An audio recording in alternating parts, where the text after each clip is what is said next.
Hey, good morning. It's Pete, North Las Vegas. This channel is normally firearms related, but every once in a while we sneak in a 71 Camaro restoration video. I haven't worked on this thing for a while now. I had a compression fracture on my left knee, and that was because of those things over there. So it was hard for me to get on my hands and knees and move around with my damaged knee, but my knee finally all healed up, and I thought, okay, it's time to get back on the Camaro. And I thought, let's get the steering wheel installed, which we did. So I'm going to have to give you a few minutes of backstory here, and then we'll get to the steering wheel and the problem that I have and all the things I went through to figure out what the problem was. So the first thing that I wanted to do to make sure that I got my steering wheel on as straight as it could possibly be was I took a lot of measurements off different positions on the frame rail on both sides to make sure that these rotors were pointing straight ahead, that they weren't cocked or canted. And I got measurements that were within about a 1/16 of an inch on both sides. So I am absolutely confident that these are pointing straight ahead in relation to the frame. So then I thought, well, I'll double check all my linkage. So we'll crawl underneath the car real quick and I'll show you that all my linkage is dialed in and straight. And then we're going to get to the steering wheel. So after I made sure that the rotors were straight and facing straight ahead, I double checked all my tie rod ends to make sure that these were centered. And they're all, both sides are within a thread or two of each other as far as being centered. So all that's good. Then I double checked my steering box here, and you can see the flat spot or the indexing slot, and that's facing forward, and the steering arm is facing correctly. Everything here, like I said, is lined up within about a 1/16 of an inch. So everything underneath the car is completely straight. Okay, so what we're looking at is this slotted retaining plate right here. It's a locking and a retainer plate. And the locking portion is when you reach over here and you put your key in the off position, you can see the pin come into that slot right here. So this retaining plate does two things. It locks your steering wheel, and it also, there's a snap ring and a spring behind it that puts preload on the upper bearing. So that retaining ring only fits on the column one way. There's a flat spot that lines up with the steering column, machine flat. So there's no other way to put that retaining ring on because it lines up with the flat spots. Okay, so this bottom hole here, you can see the little plastic insert there for the horn contactor. That only goes through the retaining plate in one place and through the steering wheel. So once that retaining plate I was just talking about earlier is lined up on the flat spot of the steering column, this ends up where it ends up, and there's nothing you can do about it. So the problem is, what I noticed was after I got the steering wheel on, and I got the steering wheel on like perfectly straight, and we talked about underneath and all the linkage and everything's lined up, this is in the wrong place. This opening here should be up here 180 degrees out. And so I thought, well, why? The steering wheel can pretty much go on any way on the shaft. There's no flat spots on the steering wheel other than having to line this up right here. So why is that 180 degrees out? Okay, we're going to get to that. Okay, so this is my old steering column. And pretty much the entire assembly all the way through the steering column is like this. Usually there'll be a machine flat spot. And when you put your clamp on there or whatever you're going to hook onto these splines, when you put the bolt through there, there's only one way it can go on. And it has to be oriented with the flat machined on the splines. So now I'm going to go over to the car and I'll show you this part here where it's actually hooked up. Okay, so here's where the intermediate shaft on the steering column is connected. You can see I'm pointing towards the bolt and the nut. And that flat spot we were looking at on the steering column, that's where this is all connected. So there's only one way to get this on there and index properly with the flat on the steering column. So this is pretty hard to screw up. You can't get this out of time. It only goes on one way. So what else could be the problem? Well, down here on the rag joint, you can see I have a similar clamp down here, and there's the bolt that goes through it. There's also a flat spot on the steering box shaft. So there's only one way to get the front end of the rag joint onto the steering box. So you can't screw this up. Well, maybe you could, but you shouldn't be able to because of the flat spot. This is going to index only in one spot, this side of the rag joint. Okay, so I happen to have a spare rag joint that I decided not to use because it wasn't the exact style that I wanted. But if we look in here, let's see if I can get the light, you can see that not the entire opening has splines, that there's a machine flat spot right here. And that flat spot, let's see if I can get a better picture. Yeah, you can see it better this way. So that flat spot right there is what indexes with the gearbox. So it's hard to get this on wrong. So we're back to why am I 180 degrees out?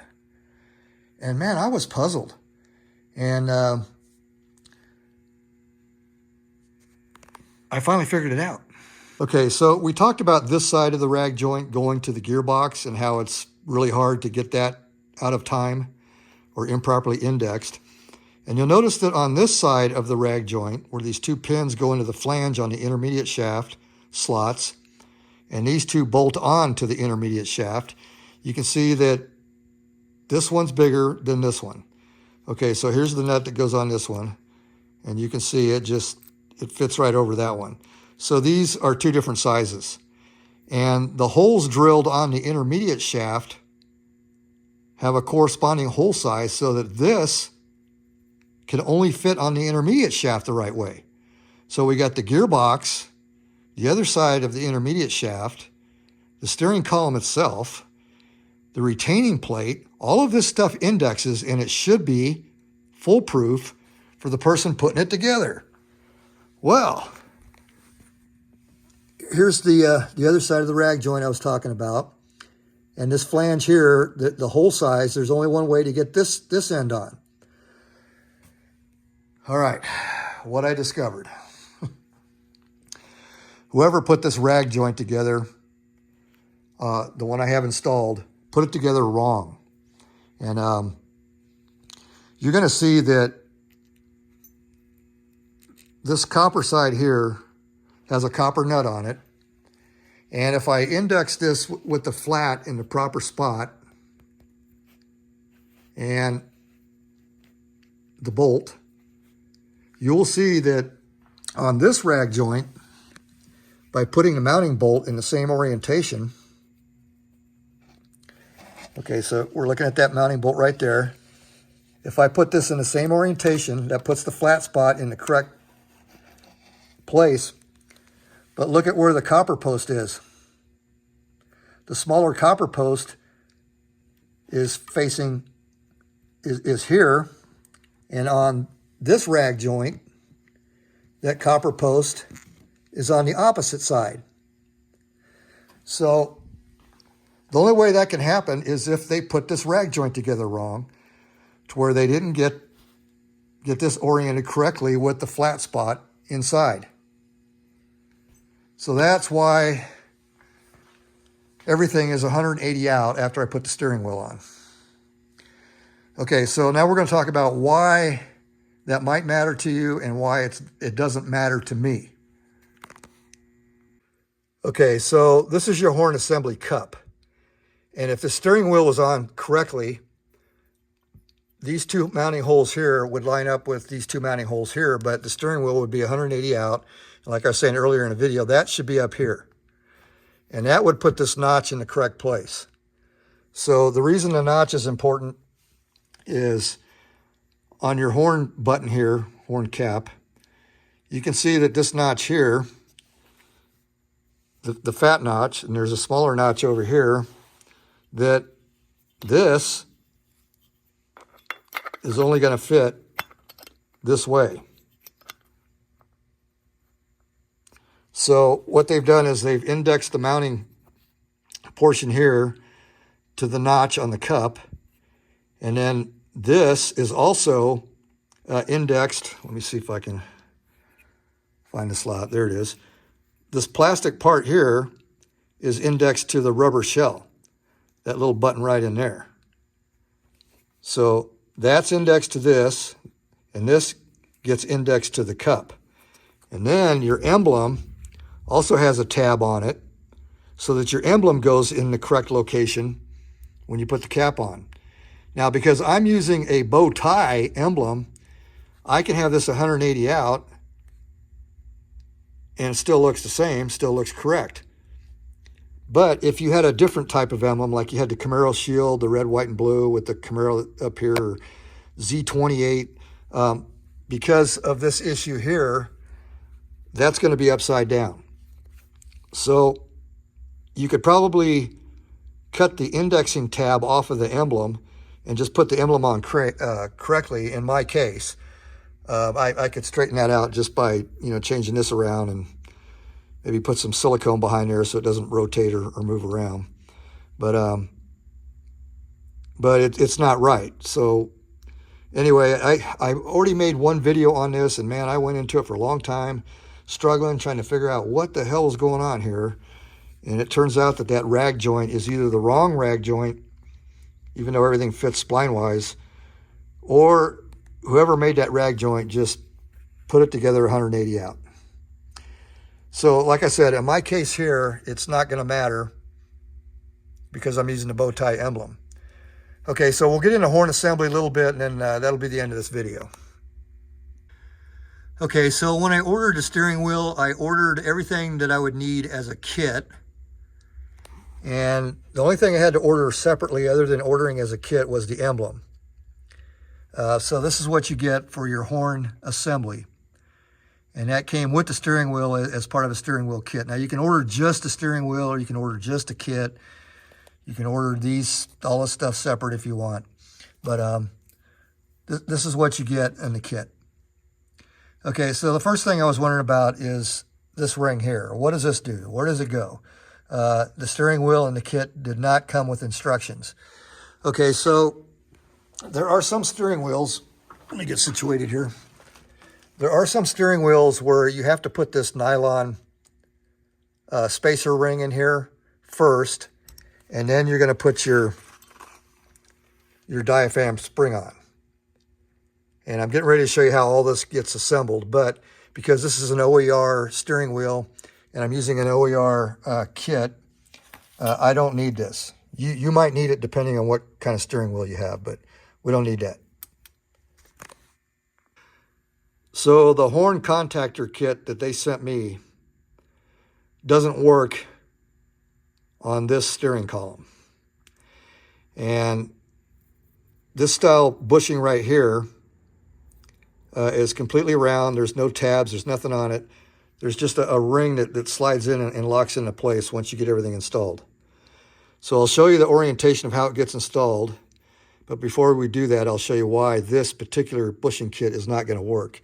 Now, I have one on order. It's supposed to be here Monday. The correct kit, it looks like the contactor pin is a little bit longer. The spring looks to be the same, but the bushing or the collar is different. And I'll show you why on my steering column this won't work. Okay, so this is called a J style or locking style. And you can see the slot where the spring and the contactor and the collar is supposed to go. On my steering column, it has a channel that you slide the bushing in, and then you twist it and snap it into place. Whereas the one I got that I just showed you does not have a locking tab on it. Okay, so there's more than one YouTube video floating around where they show putting the horn contactor and the plunger and spring in, and they show it wrong. So I'm going to show you the right way. The first thing that goes in is your spring, okay? So you put your spring in there. And this is going to be the correct orientation. Your plunger, the fat end or the flanged end, goes in on top of the spring. Okay, and then you snap your collar in. And if this was the correct collar, I could do that right now, but I'm waiting on parts. So it's going to go in this orientation here. And then, like I said, you slap that collar, and that captures everything and keeps it in there. And I've seen people showing that this was facing out, which is wrong. They just, any way you could screw this up, they've done it. And there's a couple of videos on YouTube showing this being put together wrong. Okay, so I should have showed this to start out with, but here's what you get in the horn assembly kit.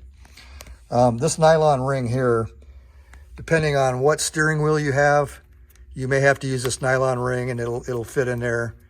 And then once you get your ring in, you put your diaphragm spring on top of it. And this has a concave side and a convex side. The concave side will face the front of the vehicle, and the convex side will face you as you install it. And then, like I said, you may have a steering wheel to where you have to use the ring with the diaphragm spring or contactor plate, whatever you want to call it. Okay, so assuming the spring and the contactor and the collar are installed, which it's not because I don't have the right one, the next thing that's going to go is you're going to put this diaphragm ring, you're going to put this in here, and this particular Orion steering wheel has a slot, and you work the edge of the spring into the slot, and that gets captured. And then the next thing that's going to go on is your cup. Now, if my steering wheel was on correctly, the notch of the cup would be facing straight up. But because we got that rag joint problem, this faces straight down. You can see the mounting holes. So that's the orientation for the cup. Now, the other problem I had was the ID of the cup was too small. It would not fit around my my nut. And as far as I can tell, that's a factory nut. It's a swedge nut, so it does not use a locking washer or anything. Because it's a swedge nut, it's self-locking. So I believe that's the correct nut on there, the correct factory nut. But I couldn't get this to fit. And like I said, I took a Dremel and opened up that hole. And because there's a little bit of slop on the spacer, which I'm about ready to get to, I made the hole a little bit bigger than it needs to be, because I didn't want this cup hanging up on that nut when I go to use the horn and then my horn gets stuck on. Okay, so this is your spacer or your insulator. I think it does both. And that goes in this orientation here. So we'll get this installed in here and I'll show you what that looks like. Okay, so that's what it looks like when it's properly installed. And then, like I said, in my case, because things are 180 out, that notch is going to be facing down, but it's not supposed to be. So anyway, you got your spring, your contactor, and your collar. You got your diaphragm spring contactor plate in, and now you just put this in. And then after you put that in, all you got to do is pop your, here it is. All you got to do is pop this thing in. And I think I was showing earlier in the video, you can see the fat tab here. That's going to line up with your notch. So we'll just kind of stick it in there loose. Okay, I know I'm kind of repeating myself sometimes, but even though this is upside down because the steering wheel's 180 out, because the rag joint was put together wrong, because I'm using the bow tie emblem, even though this is upside down technically because of the fat locating pin that fits in that notch, you can't, you won't know because I'm using the bow tie. But like I said, if you're using some other type of emblem, you could maybe cut the indexing notch off of this and stick it in there. It gets captured in a slot, and maybe put a little RTV in there, and when you go to hit your horn, it won't pop out. But anyway, yeah, it just snaps into place. Okay, some of you might be wondering, well, if that steering wheel's 180 out, does it cause any problems? On my car, no. We'll put the turn signal on. We'll do a right-hand turn. will come back, and you just see it self-canceled. So all that works. And it goes the same way in the left. And I get the same number of turns to the right and the same number of turns to the left for to get full locks on the rotor. You can see the rotor's coming out. So I took measurements, and let me get a better shot of that. So I took measurements, and everything is lined up. Everything works that way. So everything's good, except for the rag joint. It's going to happen. It's going to happen to me. Pete, North Las Vegas. Over and out.